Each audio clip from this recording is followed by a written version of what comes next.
Pregnancy రావాలి అంటే uterus పక్కన మనకి 2 ఫెలోపియన్ ట్యూబ్స్ ఉంటాయి. అవి ఓపెన్ ఉన్నప్పుడు మాత్రమే ప్రెగ్నెన్సీ వస్తుంది. అయితే ఈ ట్యూబ్స్ అనేవి ఓపెన్ ఉన్నాయా, క్లోజ్డ్ ఉన్నాయా అని మనము 2 రకాల టెస్టులతో తెలుసుకోవచ్చు. అవేంటి అంటే ఒకటేమో SIS అంటాము, అంటే సెలైన్ ఇన్ఫ్యూషన్ సోనోగ్రఫీ. ఇంకొకటి HSG అంటాము. HSG అంటే హిస్టెరోసాల్పింగోగ్రఫీ. ఈ HSG లో మనం ఏం చేస్తాము అంటే సర్విక్స్ నుంచి డై పాస్ చేస్తాము. ఆ డై అనేది యుట్రస్ నుంచి ట్యూబ్ నుంచి పాస్ అయి బయటికి రావాలి. అలా ఉన్నప్పుడే ట్యూబ్ ఓపెన్ గా ఉన్నట్టు. ఎప్పుడైతే డై అనేది బయటికి రాకుండా యుట్రస్ లోనే ఉండిపోతుందో అప్పుడు ట్యూబల్ బ్లాక్స్ ఉన్నాయి అని చెప్తాం. ఇది HSG. సెకండ్ టెస్ట్ ఏంటంటే SIS. దీంట్లో ఏంటంటే సెలైన్ ని సర్విక్స్ నుండి పాస్ చేస్తాం. సెలైన్ కూడా ట్యూబ్ నుండి ట్రావెల్ చేసి బయటికి రావాలి. దీనిలో కొంచెం పెయిన్ తక్కువగా ఉంటుంది.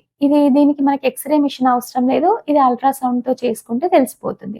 SIS కి HSG కి కొన్ని అడ్వాంటేజెస్, కొన్ని డిసడ్వాంటేజెస్ ఉంటాయి. HSG లో అయితే కనుక కరెక్ట్ గా 2 ట్యూబ్ కూడా ఓపెన్ ఉన్నాయా లేదా అని తెలుస్తుంది. అదే SIS లో అయితే వాటర్ బయటకు వస్తుంది, అంటే ట్యూబ్స్ ఓపెన్ ఉన్నాయా లేవా అని తెలుస్తుంది, కానీ పర్టికులర్ గా ఏ ట్యూబ్ ఓపెన్ ఉంది, 2 ట్యూబ్స్ ఓపెన్ ఉన్నాయా లేవా అని తెలియదు. ఇంకా HSG లో కొంచెం పెయిన్ ఎక్కువగా ఉంటుంది, SIS లో తక్కువగా ఉంటుంది. ఒక్కొక్కసారి HSG లో ట్యూబల్ బ్లాక్స్ ఉన్నట్టు ఇస్తారు. అప్పుడు మనం ఫైనల్ కన్ఫర్మేషన్ కోసం లాపరోస్కోపీకి వెళ్లాల్సి ఉంటుంది.